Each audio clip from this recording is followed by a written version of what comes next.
করলেও outcome necessarily ভালো হয় না। তো যাই হোক, আমরা এটা বিবেচনায় নিব, কিন্তু কথা হলো যে আমি যে খুব একটা আশাবাদী হব যে ডিমনিটাইজেশন ঘোষণা করে দিলাম, ওই কালোটা ওই বস্তাগুলো আর ফেরত আসবে না, ওটা কিন্তু বাজারে চলে আসে। বিভিন্ন আত্মীয় স্বজন, বন্ধু বান্ধব, ড্রাইভার, তাদের থ্রুতে জমা হয়ে যাবে ব্যাংকে, এবং আবার দেখা যাবে নতুন নোট নিয়ে তারা চলে গেল। তো এই কারণে কিন্তু ভারতের রঘুরাম রাজন কিন্তু তখন এটাকে এন্ডোর্স করে না, এবং হি রিজাইন, যে সেটা করবে না। তো and he prove to be right. বাস্তবে দেখা গেল যে ভারতের কোনো লাভ হয় না, কিন্তু অর্থনীতির অনেক ক্ষতি হয়ে যায় আবার তাতে। তো যাই হোক, এই জিনিসটা আমরা বিবেচনা করব, কিন্তু আমি এখনই কিছু বলবো না। এটা একটা controversial issue, it's an issue, করা যায়। আগে পাকিস্তান আমলে একবার করেছিল 71-এ,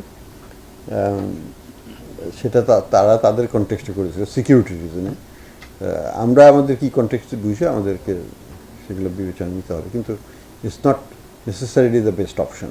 আমি এক টাইপের কথাই বলবো নিজেকেই, যে টেবিলের ওই পাশ থেকে বলাটা হয়তো সহজ, এই পাশ থেকে করাটা হয়তো কঠিন। তো কারণ পলিটিক্যাল ইকোনমি ডাইমেনশনটা যোগ হয়। ওই পাশ থেকে যখন আমরা বলি, তখন আমরা হয়তো শুধু ইকোনমিক প্রফেশনাল হিসাবে আমরা হয়তো সেটাকে বলি। অন্য সাইডে আসলে পরে তখন আরও অনেক ডাইমেনশন যোগ হয়, একটু মডিফাইড করতে হয় জিনিসগুলোকে।